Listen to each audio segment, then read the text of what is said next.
मित्रांनो, ठरलं तर मग या मालिकेच्या आजच्या भागामध्ये माधवीताई आपल्या कीर्तनातून सर्वांना सांगत असतात की प्रभू श्रीरामांनी महत्त्वाची भूमिका बजावली, ती फक्त कुटुंबासाठी, आणि ती महत्त्वाची भूमिका होती त्यागाची. आणि याच त्यागाच्या भूमिकेची आपल्या समाजाला, कुटुंबाला गरज आहे. राजवैभवाचा, राजगादीचा त्याग केला, तो फक्त आणि फक्त कुटुंबासाठी. तेव्हा सर्वजण आता एकमेकांकडे पाहत असतात आणि जय जय राम कृष्ण हरी असं म्हणतात. तेव्हा सायली आता रविराजकडे पाहत असते, कारण आता हे सगळं ऐकून ना रविराजच्या डोळ्यात पाणी आलेलं असतं. त्यानंतर माधवीताई सांगतात की कुटुंबामध्ये सलोखा राहावा म्हणून प्रभू श्रीरामचंद्रांनी वनवास पत्कारला. तेव्हा पुन्हा एकदा घरातील सर्वजण एकमेकांकडे पाहतात की प्रभू श्रीरामांनी आपल्या कुटुंबासाठी काय काय केलं. मग सर्वांनाच आपली चूक आता या कीर्तनातून उमगत असते आणि सर्वजण आता एकमेकांकडे पाहत पुन्हा नजर चोरत असतात. तर सायलीला समजत असतं की घरातील सर्वजण सुद्धा आता या सगळ्या गोष्टीचा विचार करत आहेत. रामकृष्ण हरी हा जयजयकारच सुरू असताना सायली आता लगेचच रविराजकडे जाते. सर्वजण आता तिच्याकडे पाहत असतात की सायली रविराजकडे का चालली असेल. मग आता नंतर ती रविराज समोर जाऊन उभे राहते आणि म्हणते, कीर्तन माणसाच्या मनाचा आरसा असतो. अहो रविराज काका, आपण तर माधवीताई यांच्या कीर्तनातून काहीतरी बोध घ्यायला हवा. आणि जर माझ्यामुळे किल्लेदार आणि सुभेदार कुटुंबामध्ये दरी निर्माण होणार असेल, तर मी माझ्या प्रेमाचा आणि माझ्या सुखाच्या, अगदी माझ्या संसाराचाही त्याग करायला तयार आहे. असं सायलीने आता रविराजला सांगितल्यानंतर सर्वांनाच खूप मोठा धक्का बसतो आणि सर्वजण सायलीकडे पाहू लागतात. तेव्हा आता सर्वजण सायलीकडे पाहत असताना मनात एकच सर्वांचा विचार येतो की सीतेने जसा आपल्या कुटुंबासाठी त्याग केला, तशी सायली सुद्धा आता एवढा मोठा त्याग करणार का? सर्वांच्या कपाळावर आता आठ्याच येतात. अर्जुन तर पूर्णपणे एकदम खचूनच जातो की सायली अशी का बोलत असेल. त्यानंतर ती आता म्हणते, मी सुद्धा वनवासाला तयार आहे. तेव्हा प्रतिमा अर्जुनकडे पाहते, तर आता रविराज हा सायलीकडे पाहतच राहतो. आणि मग त्यानंतर पूर्ण आजींना काहीच कळत नाही करावं काय, रविराजकडे एका वेगळ्या आशेनेच पाहू लागतात. तेव्हा प्रिया आता खूपच खुश होते आणि मनातच विचार करते, अरे वा, मला तर वाटलं होतं ही सिक्सर मारायला आली, पण हिने तर अगदी स्वतःहूनच विकेट फेकली.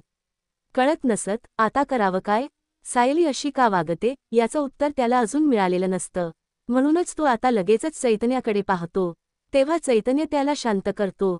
त्यानंतर प्रिया खुश होत नागराजकडे पाहते. इकडे सायली आता रविराजला विचारते, सांगा ना रविराज काका, अहो मी इथून निघून गेल्यानंतर तुम्ही माझ्या घराशी पूर्वीसारखं नातं जोडू शकाल का? तेव्हा कल्पना आणि पूर्णाजी एकमेकींकडे पाहतच राहतात. पुन्हा सायली आता म्हणते, तुमच्या मनात असलेली अढी सर्व दूर करून सुभेदारांशी पुन्हा नव्याने नातं जोडाल का तुम्ही, रविराज काका? असं सायली आता विचारते. तुम्ही सर्व सुभेदारांना माफ करू शकाल? आणि तसं असेल तर मी आत्ता या क्षणी इथून जायला तयार आहे, असा सायली आता आपला निर्णय सांगते.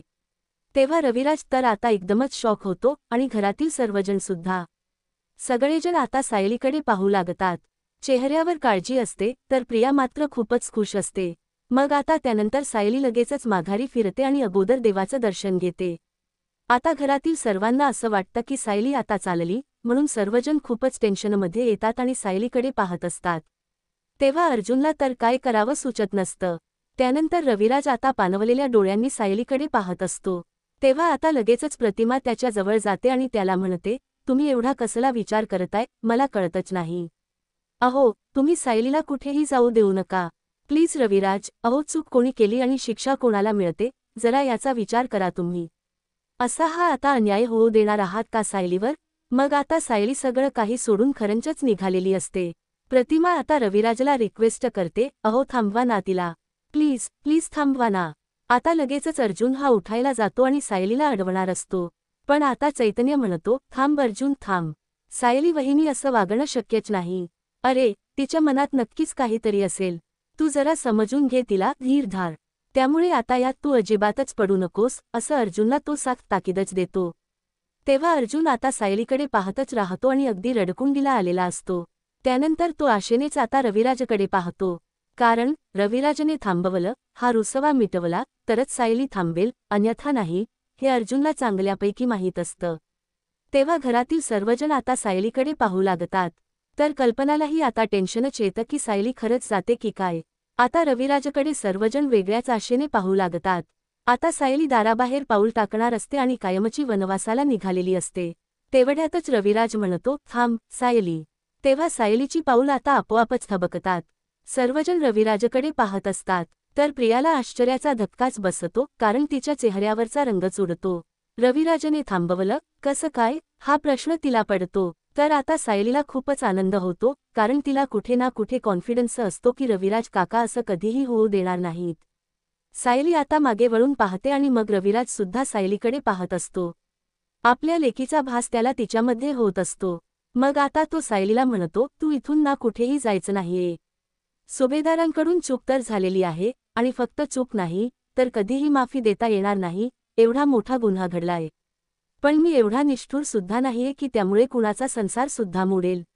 मग लगेचच तो म्हणतो, तुला कोणताही त्याग करण्याची गरज नाहीये. तेव्हा सायलीचे डोळे आता आनंदाने भरून येतात. मग आता ती पुढे येते आणि म्हणते, तुमची माफी मिळवण्यासाठी मी कोणताही त्याग करायला तयार आहे, रविराज काका. असं घरातील सर्वांसमोर ती सांगते. पण आता या दोन घरांमधलं अंतर मलाच असह्य होतंय. अहो, तुमचं नाव घरात निघालं की पूर्ण आजींच्या डोळ्यांत पाणी येतं, आणि ते पाणी मी कसं बघायचं सांगा ना, रविराज काका. तुम्हाला कोथिंबीर वडी आवडते, म्हणून परवा बाबांनी घास काढून ठेवला होता.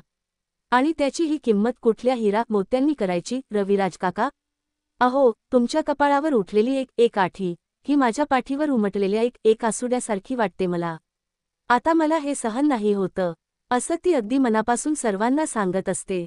अहो, सुभेदारांच्या घराला आनंद असला की तुम्ही ना तुमच्या घराला तोरण लावायचं, बरोबर ना? ते संकटात असले तर तुम्ही वडिलांसारखे त्यांच्या पाठीमागे उभं राहून अगदी कणखरपणे त्यांचं रक्षण करायचं. पण आत्ताच ही दरी का? आणि आपल्या माणसांवर एवढा राग का, रविराज काका? असं ती रविराजला विचारते. तेव्हा सर्वजण सायलीकडे पाहू लागतात. राजला आता सायलीचं म्हणणं पटत असतं. त्यानंतर नागराज लगेचच प्रियाला विचारतो, काय ग, इकडे ही सिक्सरवर सिक्सर मारते, आणि तू काय नुसती ऑडियन्समध्ये बसून टाळ्या वाजवणार आहेस का आता? अगं, जरा बापाला बाटलीत उतरव, बाटलीत. असं म्हणून नागराज आता तिला लगेचच क्लू देतो. तेव्हा प्रिया सुद्धा हात जोडून म्हणते, बाबा, तुम्ही माझ्यावर चिडलात ना, मला सुद्धा अहो रात्ररात्र झोप येत नाही. प्लीज बाबा, मला ना तुमच्याशिवाय नाही करमत हो. प्लीज, मला माफ करा ना बाबा. अशी ती आता रिक्वेस्ट करते. तेव्हा सर्वजण एकमेकांकडे पाहत असतात. तर आता लगेचच नागराज म्हणतो, दादा, खरंच ताणू नकोस. श्री हाताळे कारण तुटेल. मग आता हा सर्व राग तू सोडून दे अगोदर, आणि सगळं काही व्यवस्थित होऊ देत. तेव्हा लगेचच माधवीताई पण म्हणतात, खरं तर तुमच्या कुटुंबामध्ये बोलणं योग्य नाही, परंतु असा राग मनामध्ये बाळगून काहीही होणार नाही. सांगायचं होतं असं, म्हणून लगेचच त्या आता तेथून जायला निघतात. त्यानंतर प्रतिमा पुढे जाते आणि म्हणते, माधवीताई, मला माफ करा. तुमचा व्यवस्थित पाहुणचार सुद्धा मला करता आला नाही. तेव्हा माधवीताई म्हणतात, या कुटुंबातील राग आणि अहंकाराचा त्याग झाला ना, तर माझा पाहुणचार अगदी छानपैकी होईल.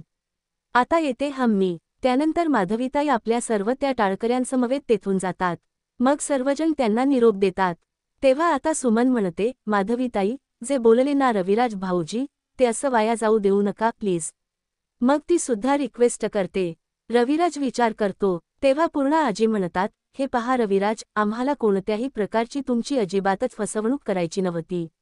आपल्या दोन्हीही मुलांच्या भविष्यासाठीच आम्ही प्रयत्न करत होतो, असं पूर्ण आजी समजावून सांगतात. मग लगेचच प्रताप म्हणतो, रविराज, अरे, आपण याचा विचार केला पाहिजे की आपली दोन्हीही मुलं ना, हे लग्न करून खूप खुश आहेत. अरे बघ, जर आपल्या मुलांकडे त्यांच्या आयुष्यात कोणती कमतरता असेल ना, रविराज, तर ती फक्त आणि फक्त तुझ्या आशीर्वादांची आहे. तेव्हा प्रिया आणि अश्विन आशेने रविराजकडे पाहतात की हे आत्ताच राग आपल्या मनातून काढून टाकतील. तेव्हा आता अर्जुन सुद्धा म्हणतो, सिनियर, अरे, दोन कुटुंबांना एकत्र करण्यासाठी माझी बायको आज काय करायला निघाली होती, तू पाहिलंस ना? सिनियर, आता तरी पूर्ण आजीशी नीट वाग ना, प्लीज सिनियर प्लीज. असं म्हणून अर्जुन देखील रिक्वेस्ट करतो. तेव्हा लगेचच रविराज हा सायलीकडे पाहतो. कारण खरंच ही मुलगी खूप मोठा त्याग करायला निघाली होती, हे रविराजला कळून चुकलेलं असतं. मग आता कल्पना म्हणते, भाऊजी, प्लीज सोडा ना आता राग. अहो, या सगळ्याचा पूर्ण आजींना किती त्रास होतोय ना, हे फक्त मला माहीत आहे. आणि त्यामुळे तन्वी, प्रतिमा या दोघीही त्यांच्या माहेरपणाला दुरवल्या आहेत. प्लीज, त्यामुळे समजून घ्या ना थोडं. मग अश्विन सुद्धा म्हणतो, काका, मी तुला प्रॉमिस करतो आज की तन्वीला आयुष्यभर अगदी सुखात ठेवेन. तेव्हा सायली आता म्हणते, रविराज काका, हे पहा, तुमच्या घरातले सर्व माणसं तुमच्याकडे एका वेगळ्या आशेने बघतायत. ह्या घरातील आनंद आता फक्त आणि फक्त तुमच्याच हातात आहे. मग आता रविराजच्या मनाला पाझर फुटतो आणि तो म्हणतो, पूर्णा आई, दुखावलं जाणं हे अक्षम्य असेल, परंतु रागाचं टोक गाठण हे अक्षम्य नाहीये. आणि माधवीताई म्हणाल्या त्याप्रमाणे जर कलह टाळायचं असेल तर नराचा नारायण होणं खूप महत्त्वाचं आहे. मी यापुढे नक्कीच प्रयत्न करेन, असं म्हणून त्याचे डोळे सुद्धा पाणवतात. मग पूर्णा आजींची माफी मागत तो म्हणतो, पूर्णा आई, रागाच्या भरामध्ये जर मी काही वेडवाकडं बोललो असेल तर मला माफ करा प्लीज, असं म्हणून तो पुन्हा पुन्हा माफी मागू लागतो. तेव्हा आता लगेचच पूर्णा आजी खुश होतात. सायलीलाही तेवढाच आनंद होतो, कारण दोन घरांतील कलह शेवटी मिटलेला असतो. घरातील सर्वजण सायलीकडे पाहत असतात. पूर्णा आजींच्या डोळ्यात सुद्धा पाणी येतं. तेव्हा त्या हात जोडूनच रविराजची माफी मागतात आणि म्हणतात, आम्हाला सुद्धा माफ करा. अनावधानाने का होईना आमच्या हातून तुमचा खूप मोठा विश्वासघात झालाय. तेव्हा लगेचच पूर्णा आजींचे हात खाली घेत रविराज म्हणतो, तुमचे हात असे जोडण्यासाठी नाहीयेत पूर्णा आई. इथून पुढे तुमचे हात ना फक्त आशीर्वाद देण्यासाठी असणार आहेत. पण मी तुम्हाला आता शब्द देतो की इथून पुढे किल्लेदार आणि सुभेदार या दोन्ही कुटुंबांमध्ये कसलंही अंतर असणार नाही. रविराज असं म्हटल्याबरोबरच घरातील सर्वांच्या आनंदाला पारावार राहत नाही. सर्वजण खूपच खुश असतात. तेव्हा नागराज हा प्रियाकडे पाहतो. मग प्रिया लगेचच म्हणते, बाबा थँक्यू, बाबा थँक्यू सो मच बाबा, आणि मी तुम्हाला प्रूव्ह करून दाखवेन की अश्विन बरोबर लग्न करण्याचा माझा निर्णय हा करेक्ट होता. आता सायली आणि प्रतिमा या दोघीही खूप म्हणजे खूप खुश असतात. तेव्हा प्रिया लगेचच अश्विनला म्हणते, चल अश्विन. मग लगेचच अश्विन हा पुढे रविराज समोर जाऊन उभा राहतो आणि हात जोडून म्हणतो, आम्हाला आशीर्वाद दे रविराज काका. रविराज आता डोळे भरून आपल्या जावयाकडे आणि लेकीकडे पाहू लागतो. मग ते दोघेही जोडीने रविराजचा आशीर्वाद घेतात. तेव्हा रविराज म्हणतो, दोघांनाही सुखाने संसार करा. आणि म्हणतो, रागाच्या भरात मी तन्वीचं सुख कशात आहे ते विसरूनच गेलो होतो. तेव्हा प्रताप लगेचच हसत विचारतो, व्याही, राग गेला ना आता तुमचा. तेव्हा रविराज सुद्धा हसतो. घरातील सर्वजण आता खूप खुश असतात. इकडे रविराज लगेचच प्रिया आणि अश्विनला जवळ घेतो. तेव्हा प्रियाला खूप आनंद झालेला असतो आणि मग ती रविराजबरोबर गप्पा मारू लागते. त्यानंतर प्रतिमा आणि सायली या दोघीही आता आपली इच्छा पूर्ण झाली म्हणून पुन्हा एकदा श्रीरामांचे दर्शन घेतात आणि आभार मानू लागतात. घरातील सर्वजण त्या दोघींकडे खूप कौतुकाने पाहत असतात. दुसरीकडे महिपत हा साक्षीला भेटायला आलेला असतो. तेव्हा तो दामिनीबद्दलच सर्व माहिती साक्षीला सांगू लागतो. ही दामिनी देशमुख नावाप्रमाणेच आहे. नाव काय तर दामिनी नुसती ही वीजच आहे, वीज. आणि पडली ना नुसती राखच होणार, राख. नुसतं एक तुफान आहे, वादळ, असं महिपत म्हणतो. तेव्हा साक्षी लगेचच महिपतला रागात म्हणते, माझ्या आयुष्यात ऑलरेडी एक तुफान आलंय, त्याचं काय करायचं. मग महिपत म्हणतो, अगं तुझं नाही ग बाई. पोलीस स्टेशनमध्ये ना त्या बाईने अक्षरशः तुफान आणलं. ती तुझ्यावर खार खाऊन होती ना ती बाई. ती कॉन्स्टेबल नाही का, तिला कामावरूनच डायरेक्ट काढून टाकलं. हे ऐकल्यावर साक्षीला आश्चर्याचा धक्का बसतो. मग ती विचारते, काढून टाकलं म्हणजे असं कसं. तेव्हा महिपत म्हणतो, अगं त्या बाईने नाही का तुझ्या तोंडावर टमरेल्यानं पाणी फेकलं होतं. मग दामिनी बाई आली. मी तिला सांगितल्यानंतर तिने पोलीस स्टेशनमध्ये नुसता राडाच घातला.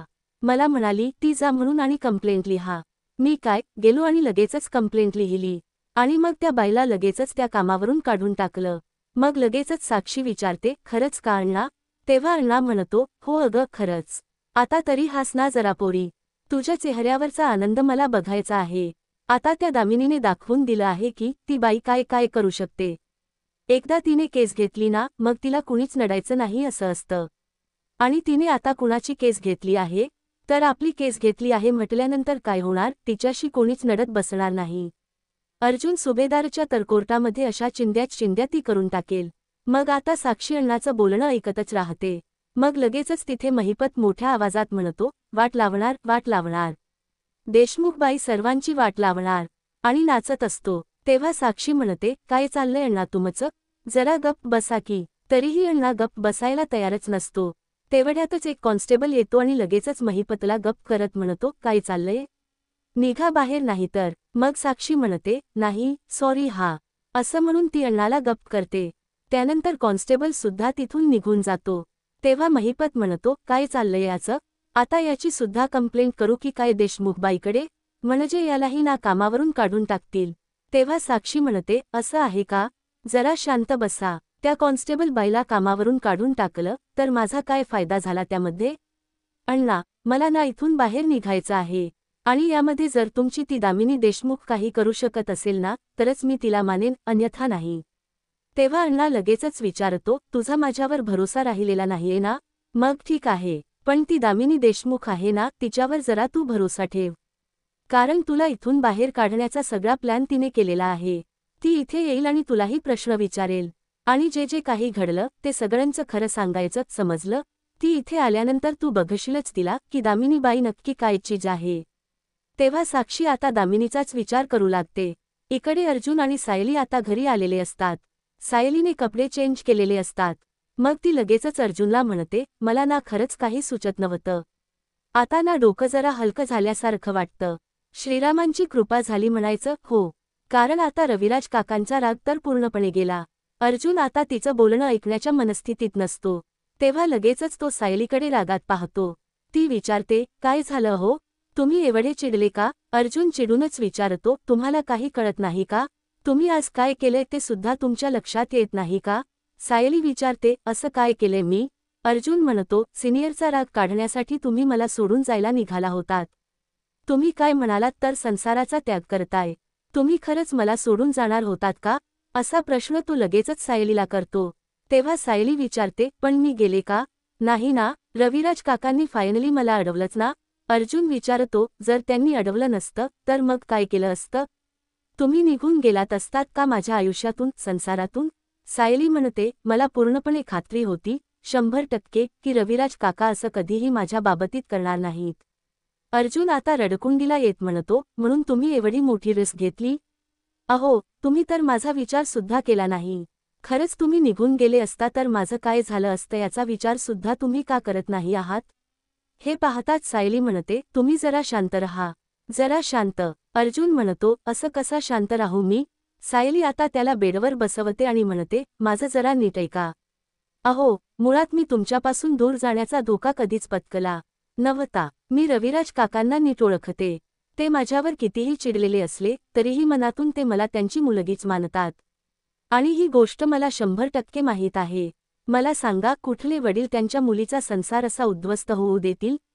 फक्त रविराज काकांना जाणीव करून देणं खूप महत्त्वाचं होतं की त्यांच्या रागापायी त्या प्रियाचा संसार सुद्धा सुरळीत होत नाहीये. आणि पूर्ण आजीसुद्धा खूप दुखावल्या गेल्या आहेत. तेव्हा अर्जुन सायलीकडे पाहत राहतो, तिचा हात अगदी प्रेमाने हातात घेतो. तो खूपच इमोशनल होतो आणि तिला म्हणतो, तुम्ही एकदा माझ्या आयुष्यातून निघून गेले होतात मिसेस सायली, आणि तेव्हा मला काय त्रास झाला होता हे माझंच मला माहीत. त्यामुळे आता इथून पुढे मला तुम्हाला अजिबात गमवायचं नाही. जर तुम्ही माझ्या आयुष्यातून गेलात ना तर मला ते अजिबात सहन होणार नाही. तो सायलीवर असणारं आपलं प्रेम पुन्हा पुन्हा व्यक्त करतो. तेव्हा सायली अर्जुनच्या हातावर हात ठेवते आणि म्हणते, पण मी तुम्हाला सोडून खरंच कुठे जात नाहीये, अर्जुन सर. अर्जुन म्हणतो, असं नाहीये, आणि खूपच इमोशनल होतो. तो रडत असतो आणि म्हणतो, तुम्ही मला आता प्रॉमिस करा की मला सोडून तुम्ही कुठेही जाणार नाही. तेव्हा सायली हसते आणि म्हणते, हे काळे मणी बघताय ना तुम्ही? आपण दोघांनी जरी दूर जायचं ठरवलं तरीही हे आपल्याला नेहमीच अडवून ठेवणार. मुळात मला कुठे जायचंच नाहीये. तुम्हाला माझा जरी कंटाळा आला ना तरीही पुढचे 7 जन्म काय, मी इथून कुठेही जात नाही. त्यामुळे तुम्ही अजिबात टेन्शन घेऊ नका. हसतात आणि खूपच प्रेमाने एकमेकांकडे पाहत असतात. तर आता मित्रांनो, पुढील भागामध्ये दामिनी ही साक्षीला भेटायला आलेली असते. महिपत सुद्धा त्यांच्या सोबत असतो. मग आता दामिनी म्हणते, कुठलाही वकील आपला गैरफायदा घेत नाही, आपणच त्याला तो गैरफायदा घेऊ देतो. कारण आपलं असत्य त्याच्यासमोर उघड पडलेलं असतं. आता हे असत्य लपवायचं असेल तर सत्य काय आहे हे मला जाणून घ्यायलाच हवं ना? कारण कोर्टामध्ये किती वेळेला तू काय काय खोटं बोललीस आणि किती खोटे पुरावे सादर केलेस हे सगळं तू सांगायचंस. तेव्हा साक्षी आता खूपच घाबरते. तर दुसरीकडे विमल आता अर्जुनसाठी एक पाकिट घेऊन जाते. मग सायली विचारते, त्या नोटीसमध्ये काय लिहिलं आहे? तेव्हा अर्जुन सांगतो, दामिनी देशमुखने उद्या कोर्टामध्ये हजर राहायला सांगितलं आहे. ही नोटीस पाठवली आहे. तेव्हा त्या दोघांनाही आता जरा टेन्शनच येतं. अशाच मालिकेचे पुढील भाग पाहण्यासाठी चॅनलला सबस्क्राईब करा.